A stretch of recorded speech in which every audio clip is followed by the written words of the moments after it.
Hoje quem vai pregar para a gente é o irmão Edilson, vou chamá-lo aqui, nosso preletor internacional. Vou recebê-lo com carinho.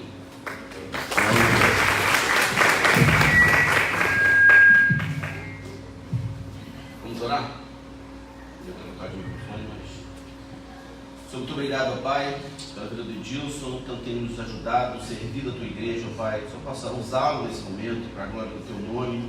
Nosso desejo, Pai, é que haja muitos dons na tua casa, que haja muitos dons na tua igreja, para que o seu povo seja, Pai, muito abençoado, Pai. Usa o teu filho, usa o teu servo, possamos, Pai, ter o nosso coração edificado com a tua palavra, em nome de Jesus. Amém.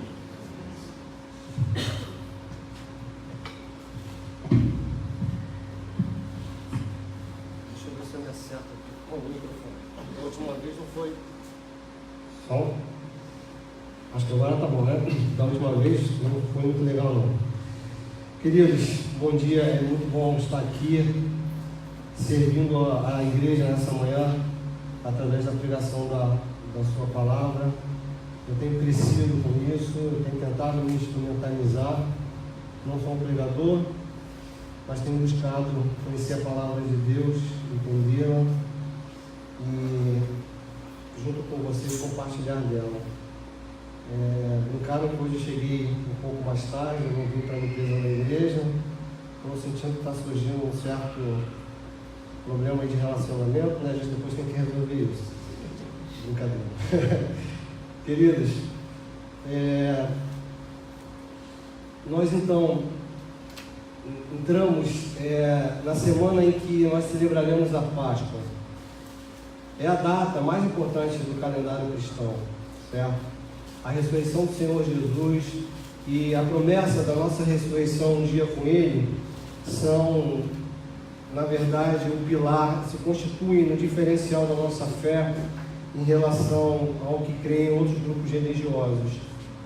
Nós temos, nas semanas anteriores, ouvido sobre as últimas palavras de Jesus. Temos estudado o livro de João, o Evangelho de João, e tem sido para a gente, eu tenho visto como um relato dramático, a gente pode assim dizer, dos dias em que o Senhor Jesus viveu, dias que antecederam a um período que a gente convencionou chamar de a paixão de Cristo, ou seja, a sua condenação, o seu martírio e a sua morte no Calvário.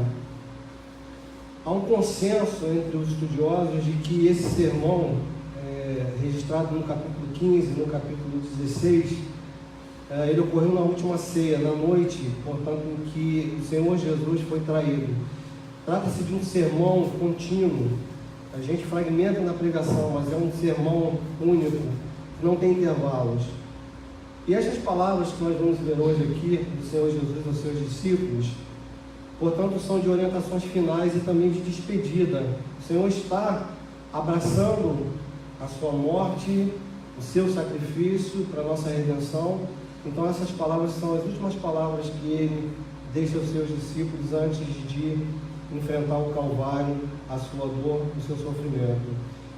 Então Cristo aqui, Ele concluía a preparação daqueles que seriam o alicerce dessa igreja, o alicerce da igreja que espalharia o Evangelho até os confins da terra, cumprindo o ide dele, o seu ide.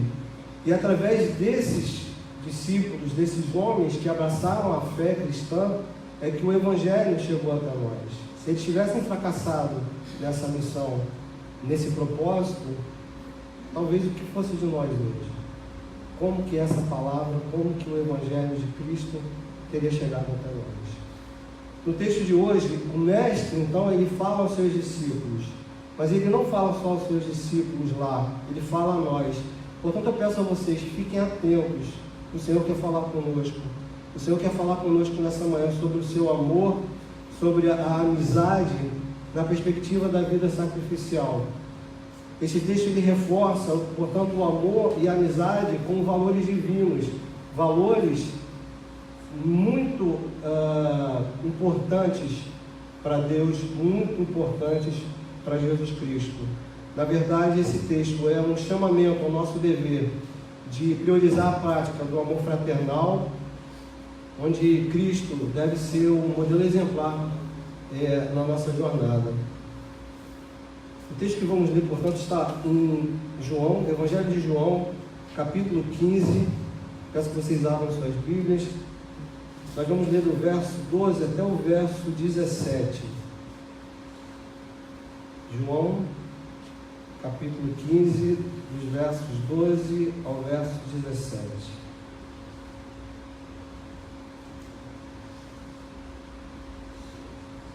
Vocês estão comigo? Todos se encontraram? Leiamos, portanto. O meu mandamento é este: amem-se uns aos outros como eu os amei.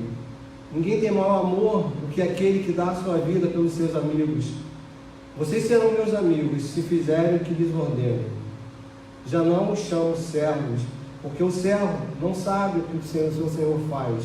Em vez disso, eu os tenho chamado amigos, porque tudo que ouvi de meu Pai eu lhes tornei conhecido. Vocês não me escolheram, mas eu os escolhi para irem e darem fruto. Fruto que permaneça, a fim de que o Pai lhes conceda o que pedirem em meu nome. Este é o mandamento. Amem-se, este é o meu mandamento. Amem-se uns aos outros. Oremos. Deus, essa é a tua palavra, Senhor. As últimas palavras do Senhor Jesus, antes de abraçar o Calvário, antes de se entregar como sacrifício por nós. A sua palavra somente, ela sozinha se basta, Deus. Mas nós, pela tua misericórdia, pedimos nessa manhã que fale conosco, que nos use, Senhor, para que tenhamos uma visão diferente nas nossas vidas, daquilo que o Senhor quer, daquilo que o Senhor tem preparado para os nossos corações. Abençoa cada irmão que chegou até aqui, abençoa a tua palavra, Senhor. Tenha misericórdia das nossas vidas. Usa-nos, ó Pai, para o louvor e para a honra e para a tua glória, Senhor. Em nossa oração, em nome de Jesus.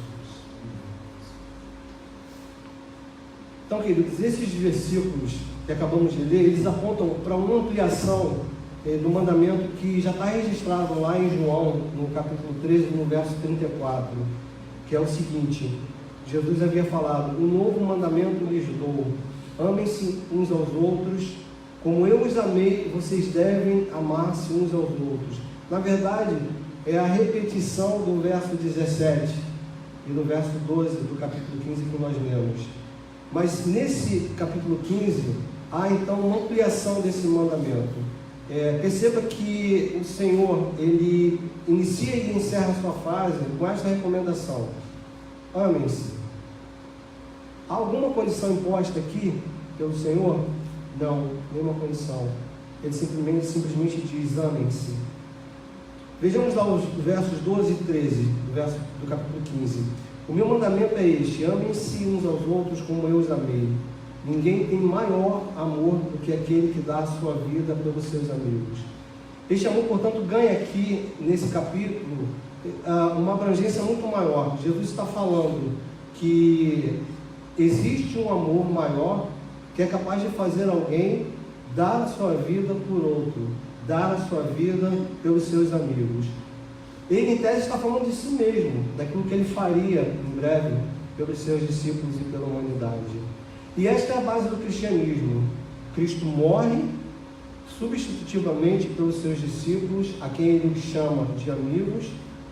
É o amor sacrificial, a morte de cruz, a qual ele então vai encarar, a qual ele vai se tornar como sacrifício para que nós tenhamos a nossa redenção. Então notem, Cristo entregou sua vida pelos seus discípulos, a quem ele chama de amigos, e também por nós, quando nós ainda não éramos seus amigos, quando nós ainda éramos inimigos de Deus, por causa lá da queda, que a gente tem estudado também, lá na queda do Éden. Por conta disso, nós ainda éramos seus inimigos. E o Senhor, pela sua misericórdia, morre também por nós. E, queridos, nessa reflexão desse texto, a exemplo do que o Senhor Jesus fez, que foi morrer pelos seus amigos, eu fiquei pensando: como seria isso para mim, se fosse necessário que eu morresse por alguém? Não teria outra escolha, eu teria que morrer. porque foi assim que o Senhor fez. Porém, nós jamais devemos matar por causa da nossa fé e religião. Eu já tenho falado isso aqui. Eu posso morrer pela minha fé, mas eu não posso matar pela minha fé.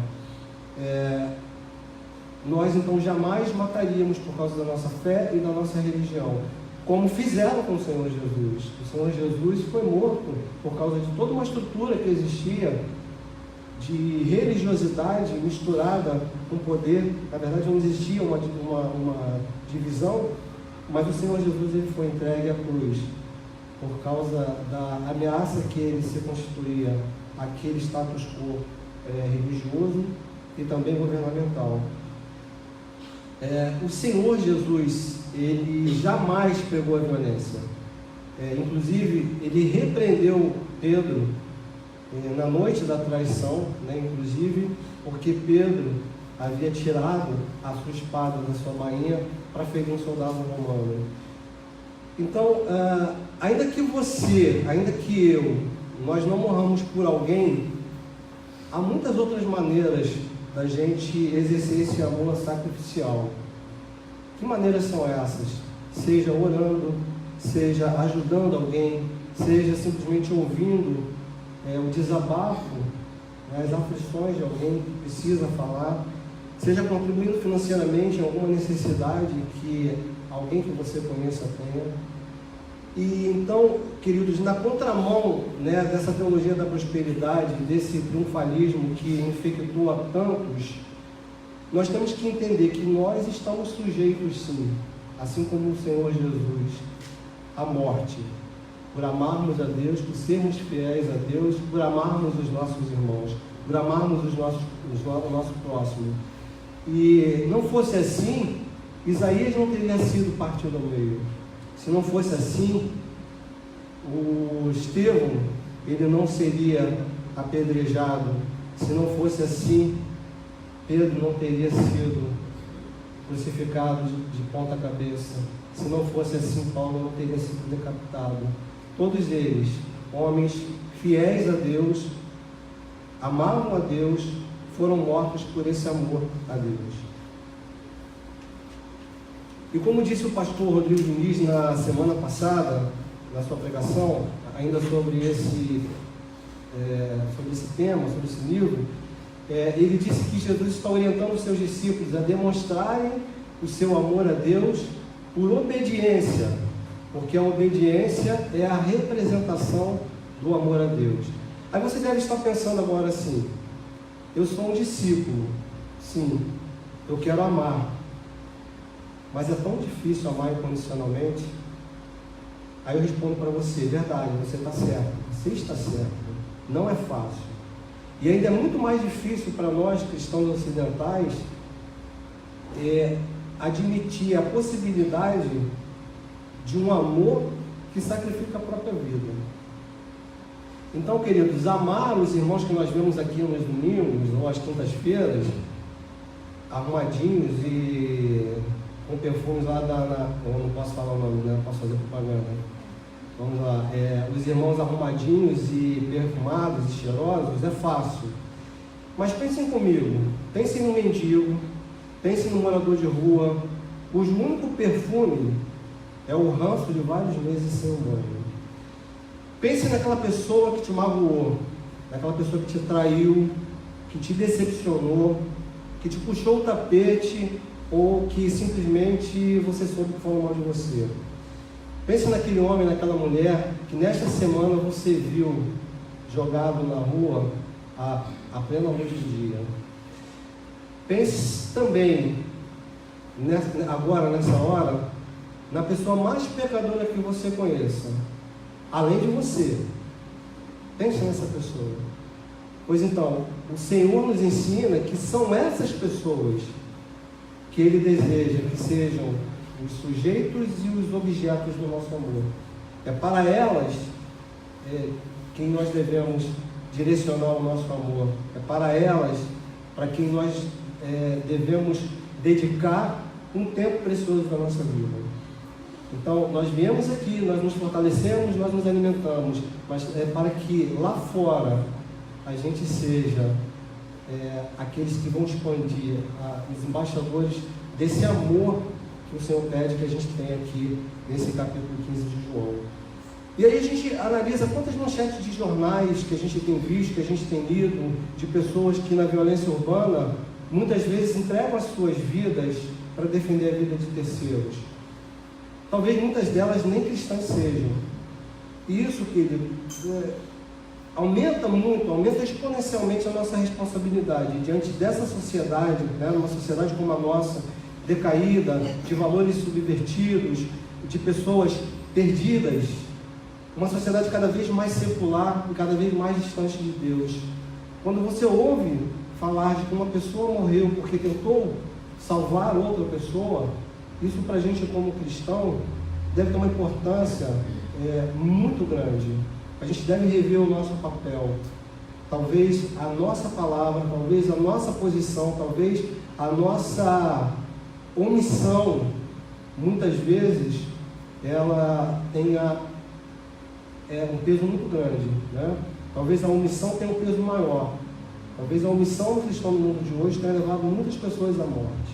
A gente não tenha salvado muitas pessoas da morte por causa da nossa omissão. Recentemente, vocês devem ter ouvido, isso foi bem explorado pelas mídias, pela televisão, um líder eclesiástico importante, ele, usando o altar da igreja, ele externou o desejo dele de matar com veneno de rato, se ele pudesse, um famoso cantor da MPB, porque por causa de uma composição que esse cantor havia composto lá atrás, na década de 60, cujo título é Proibido Proibir. Meus irmãos, é proibido pelo Senhor Jesus, pela sua palavra, é proibido desejar matar. Nós não temos o direito de desejar a morte de quem quer que seja, principalmente, qualquer um, principalmente nós, que pertencemos a uma denominação que nos dizemos cristãos. Então, eu creio também que é proibido, além de desejar matar, é proibido proibir amar. Quando você deseja a morte de alguém, você já está matando aquela pessoa, porque você está demonstrando a sua incapacidade de amá-la. A gente poderia citar aqui vários outros exemplos dessa indisposição de amar que a gente tem flagrado no nosso dia a dia. São muitos exemplos. Eu vou citar alguns. Somos uma nação onde um grande percentual é composto de evangélicos, protestantes. Mas parece que quando a gente sai à rua, a gente não sabe para onde esses irmãos foram. Basta você sair com o seu carro ali no trânsito. Basta você pegar a barca. Basta você entrar no ônibus. Parece que a gentileza acabou, o respeito acabou. A percepção do outro, a alteridade acabou. É só eu. Então eu fico me questionando. Viemos à igreja aos domingos, aprendemos sobre o amor, e na segunda-feira, quando a gente é jogado no mundo, a gente simplesmente se iguala ao mundo. A gente não faz diferença.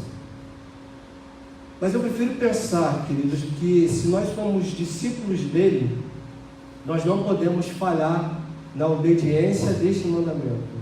Nós não podemos nos contaminar e nos acomodar com essa frieza dos dias atuais, ou com a indiferença das nossas quatro paredes com as pessoas que estão lá fora, aguardando a manifestação de filhos de Deus, pessoas que estão clamando lá fora por amor. O teor dessa passagem, então, através do Senhor, ela nos ensina, além disso que eu já falei aqui, que a cultura do cristianismo é uma cultura de amor. A cultura do cristianismo não é uma cultura de morte. Simplesmente por quê? Porque Deus é, sobretudo, amor. Se eu sirvo, se eu acredito no Deus que é amor, eu não posso acreditar que a cultura da minha prática de vida seja uma cultura de morte, uma cultura de ódio. Então, Deus é, sobretudo, amor, a ponto de se encarnar, de ser humilhado e morto para a nossa redenção. Então, agora eu faço uma pausa aqui e quero jogar para vocês alguns questionamentos. Vocês estão preparados então para amar dessa forma incondicional? Eu falo também com relação a mim. Estou eu preparado para amar dessa forma incondicional? Então prepare-se para perder a sua vaidade religiosa. Prepare-se para pagar o preço por amar.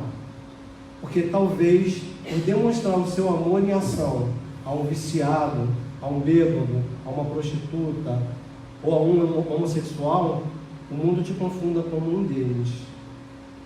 Então, já imaginou essa possibilidade? Para onde vai a sua reputação? Você está preocupado com a sua reputação? Porque Jesus foi confundido com essas pessoas por andar com essas pessoas.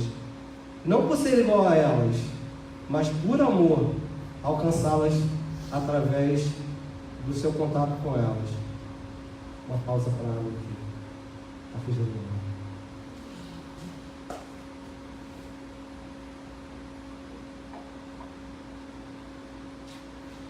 Então, o Senhor, em pouco tempo, Ele deixaria os discípulos para cumprir os planos do Pai. Por isso, Jesus faz todas essas recomendações que a gente tem visto. Ele sabia, por exemplo, que os apóstolos seriam impulsionados a voltar às leis mosaicas, e por essa razão Ele diz que eles deveriam permanecer nele, ligados à videira, ao Senhor Jesus Cristo. Jesus também sabia que eles poderiam se afastar uns dos outros, e por isso os estimula na conservação do amor e da comunhão de um para com os outros, até a vinda do Consolador, até a vinda do Espírito Santo, que ocorreria após a sua ascensão. De igual modo, Cristo os capacita para aguentarem a pressão do mundo no exercício do apostolado, sem que eles abandonassem a sua fé diante das dificuldades que viriam. E seriam muitas dificuldades. A gente vê ao longo do Evangelho como que os discípulos eles sofreram perseguições, como eu falei aqui, alguns no final, morreram, foram entregues à morte por causa daquilo que acreditavam. E há uma outra implicação, queridos, a qual nós estamos sujeitos, assim como os discípulos. Nós podemos simplesmente ser odiados pelo mundo por vivermos em comunhão com Deus e em amor entre nós. Temos que estar preparados para essa realidade. Eu acredito que as coisas estão se bifurcando, Eu acredito que as perseguições àqueles que vivem de um modo diferente, elas tendem a aumentar. E nós temos que estar preparados para isso, para sermos odiados pelo mundo. Mas compreendam uma coisa, a gente não está abandonado, a gente não está sem ninguém que nos proteja, que nos acompanhe. Compreendam que aqueles que são amados por Deus, como Cristo o é, podem desprezar o ódio do mundo, retribuindo com amor. Então, se nós formos odiados por causa do amor, que é a nossa representação de Deus, o glorifiquem, porque está escrito lá, o próprio Senhor Jesus falou: com isso todos saberão que vocês são meus discípulos, se vocês amarem-se uns aos outros. Lembremos agora dos nossos irmãos aqui no mundo inteiro, mais especialmente lá na África, na Ásia, que têm morrido por amor às almas e por amor ao Evangelho. Aí eu cito exemplos aqui de vários irmãos que têm morrido na Nigéria, cujas igrejas têm sido queimadas por aquele grupo Boko Haram, que se opõe a qualquer outra religião que não seja a visão radical, fundamentalista que eles têm das leis islâmicas. Também os grupos islâmicos radicais que atuam na Ásia e que não permitem, porque são sociedades muito fechadas, que outras pessoas tenham a liberdade de escolher a sua religião, de escolher naquilo que eles acreditam.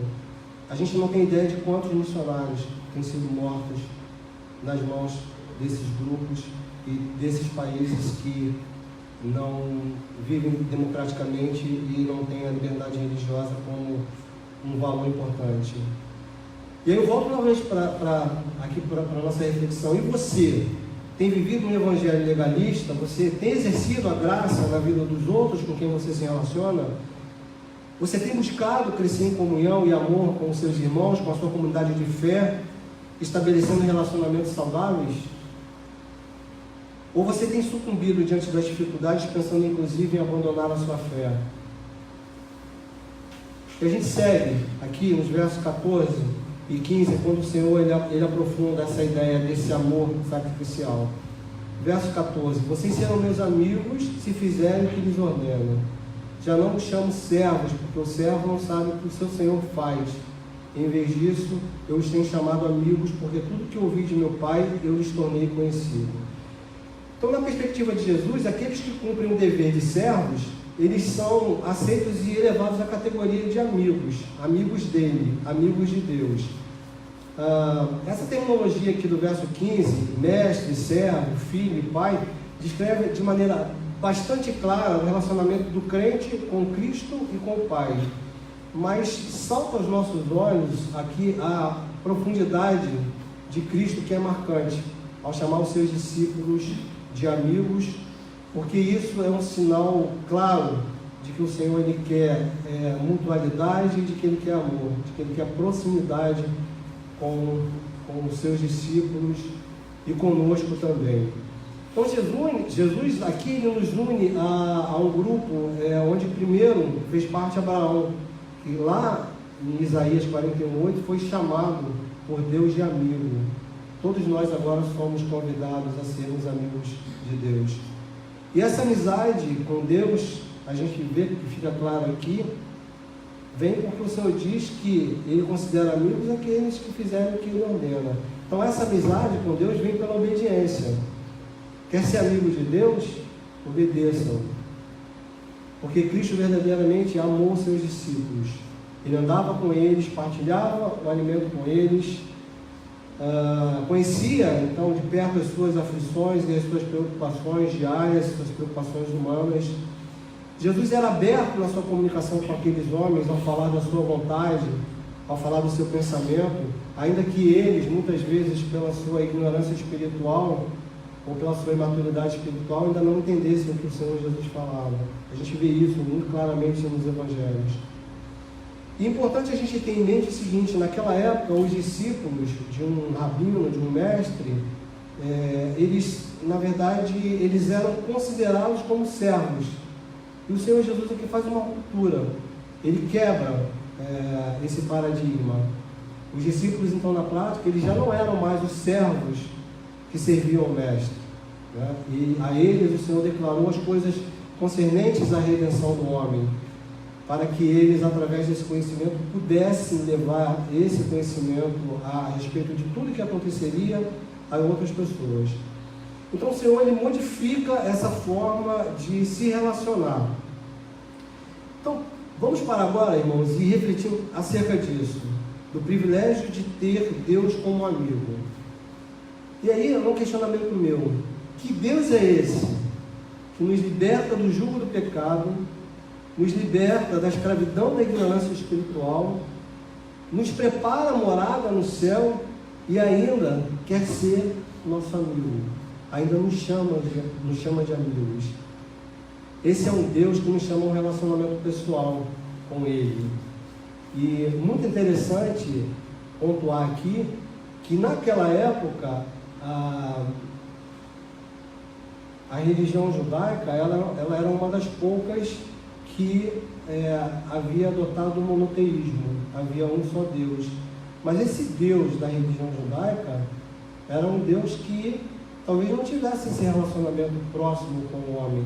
E o Senhor Jesus ele quebra mais faz mais essa ruptura aqui, né? Ele através da sua encarnação ele assume que é Deus que quer contato com o homem, que quer intimidade com o homem, que quer ter um relacionamento pessoal com o homem, porque é um Deus que olhou nos olhos do homem, viu as suas mazelas, viu as suas misérias e que por misericórdia interviu na história dele.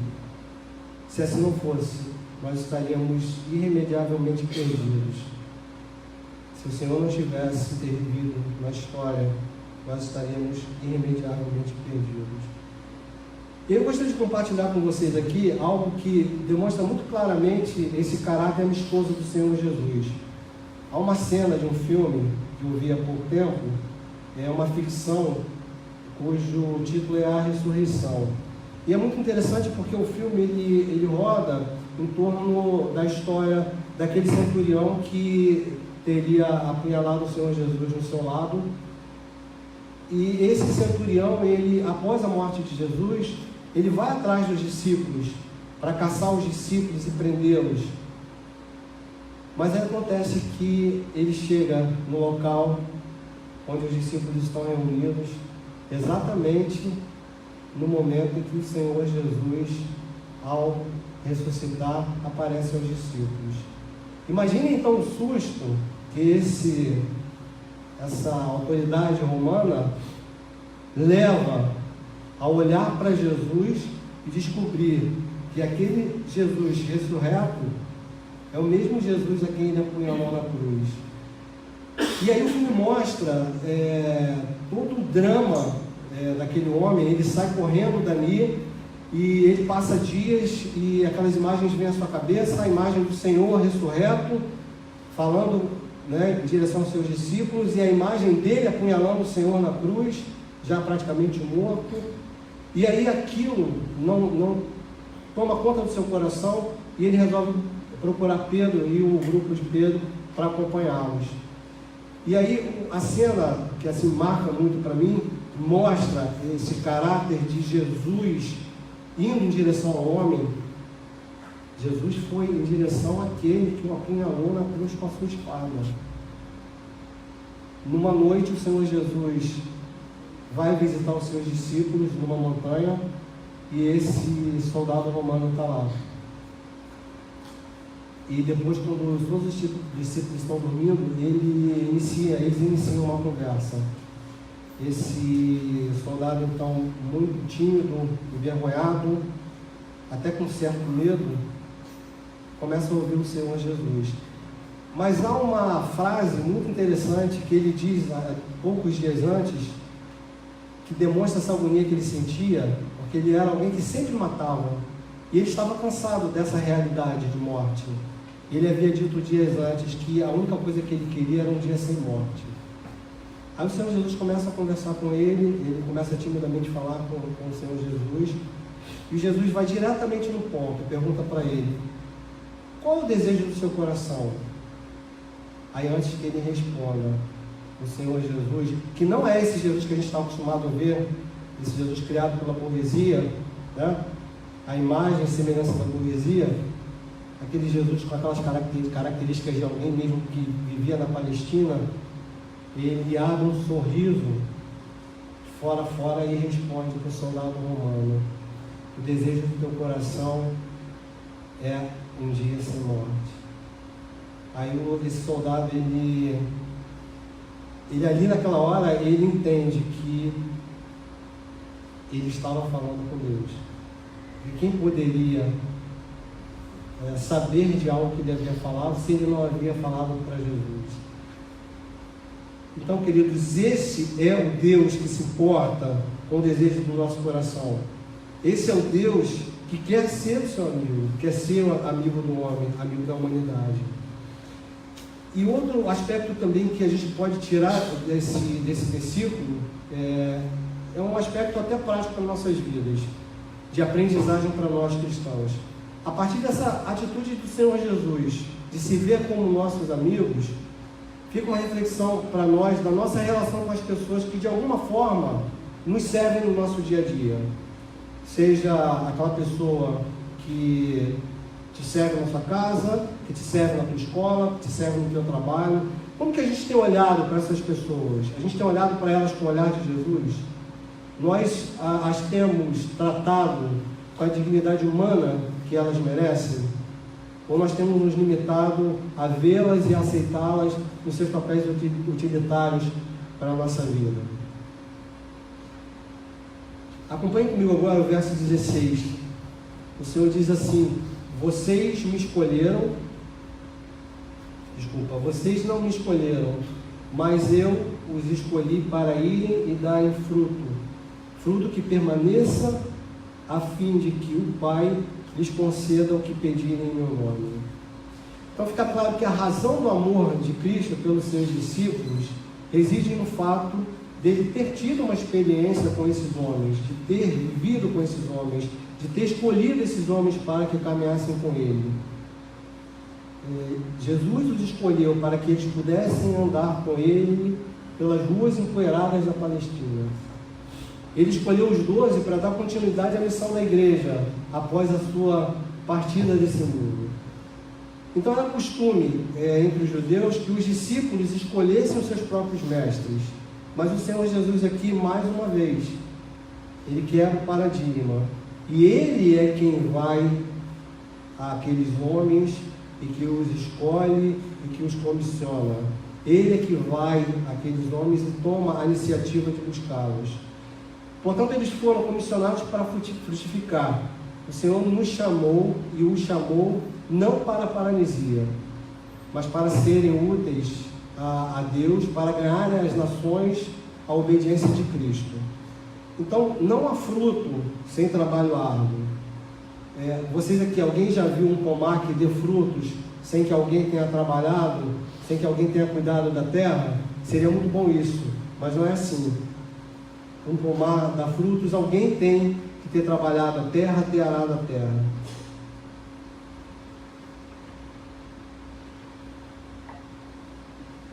E, portanto, o resultado do trabalho deles e daqueles que se somariam a esse grupo deveria ser a perpetuação desses frutos, ou seja, a solidificação dessa igreja, a igreja de Cristo, que deveria permanecer através das gerações. Então, frutificar no reino é estar ligado à videira, ao Senhor Jesus. Frutificar significa deixar a zona de conforto, de nós deixarmos a nossa zona de conforto e sermos cheios do Espírito. Vieram as gerações, a igreja vive, e assim será enquanto a terra existir ou até que o Senhor retorne. Nós cremos assim. Cristo os escolheu, não necessariamente pela sabedoria que eles possuíam ou pela benevolência deles.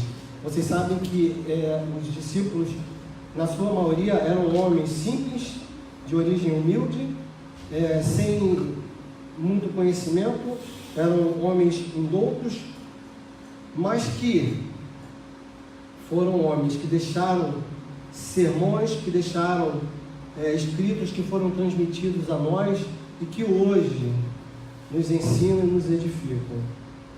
Então o Senhor os chamou pela graça Ele os capacitou.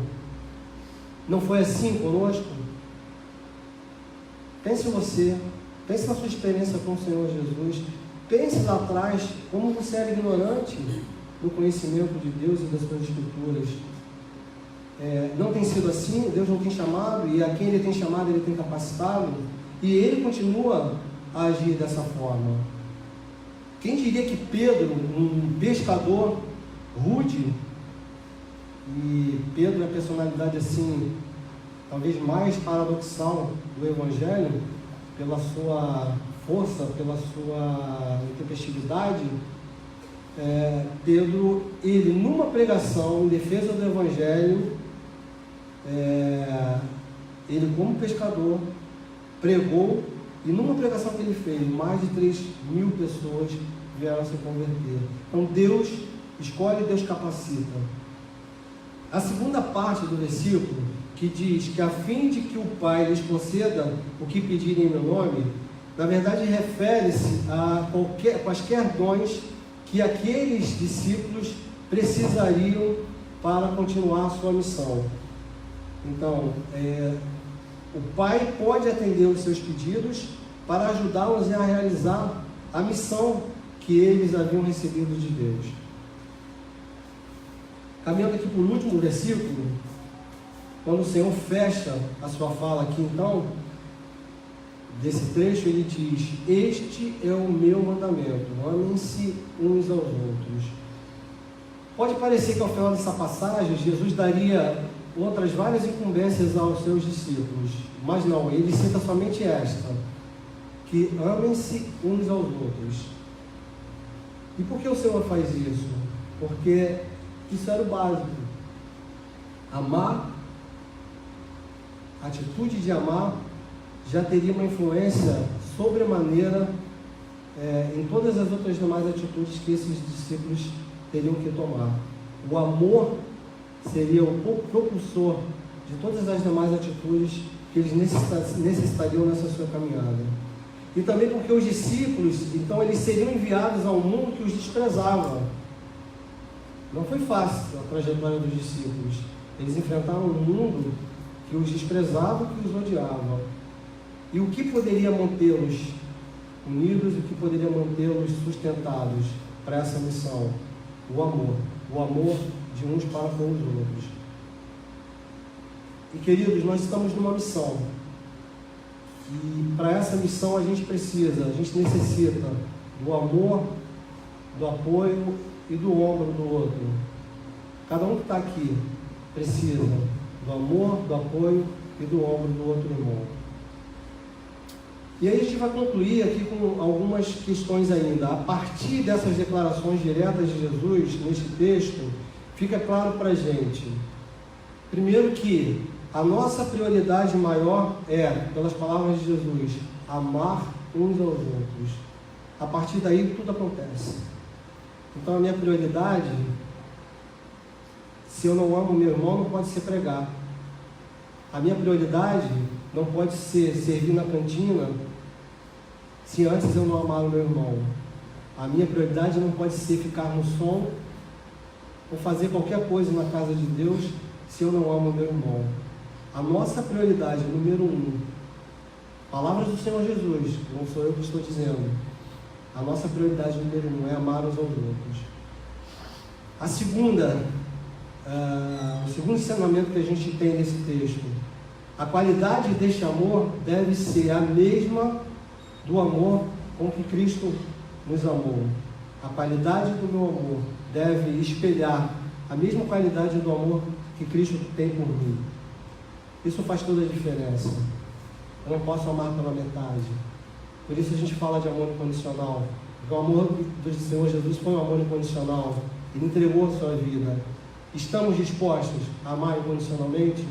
Estamos dispostos a olhar para nós, olhar para os nossos defeitos, buscar corrigi-los para que o nosso amor pelo outro seja incondicional? O Senhor Jesus também expõe isso aqui nas nossas vidas. Terceiro, devemos reconhecer que o amor obedece a Jesus e sacrifica a sua vida pelos outros. Precisamos reconhecer que se amamos, precisamos obedecer, senão não amamos. O Senhor fala aqui, se você quer ser meu amigo, você precisa me obedecer. Se eu quero ser verdadeiramente filho de Deus, eu preciso amar. Amar em obediência. E a gente tem aprendido aqui, amar em obediência não pelo que Deus pode nos dar, mas amar em obediência por tudo que o Senhor já fez. Tudo que o Senhor já executou para a nossa redenção. Então, queridos, eu gostaria de encerrar dizendo aqui, eu não sei qual é a situação em que você está, o que você está sentindo agora, quais são os seus problemas, mas eu gostaria de encerrar com essa palavra. Quando tudo faltar, quando a carteira estiver vazia, quando a geladeira só tiver garrafas d'água, quando as contas estiverem atrasadas, quando a enfermidade bater na sua porta, quando nós ouvirmos sobre guerras, a única coisa que nos sustentará é o amor de Deus, que deve reverberar no outro. O amor que eu tenho por Deus tem que reverberar no outro. Então cultivemos esse amor inabalável de Cristo em nossas vidas, porque eu acredito, no final de tudo, se a única coisa que sobrar for o amor, é porque nós fizemos a coisa certa, de acordo com Deus. Vamos ficar de pé, vamos orar.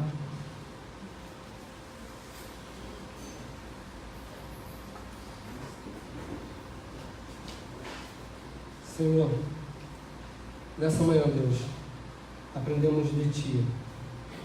Alguém que tem toda a propriedade do mundo para falar de amor, porque entregou a sua vida, morreu, sofreu, sem precisar, por causa do pecado humano, por causa da fragilidade do homem, por causa da infidelidade do homem, Senhor. Nós te agradecemos porque fomos alcançados por essa graça, fomos alcançados por esse amor, fomos alcançados pela tua misericórdia.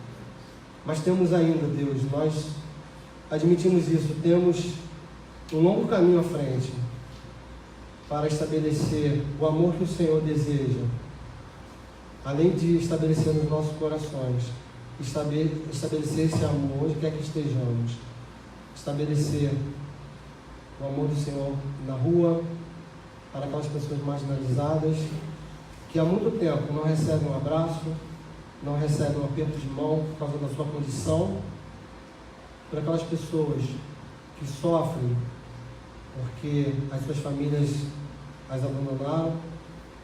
Ó Deus, precisamos resgatar esse amor urgentemente, esse amor que o Senhor teve por nós, esse amor que o Senhor teve pelos discípulos, esse amor que o Senhor teve pela humanidade. Nós precisamos resgatar esse amor nas suas igrejas.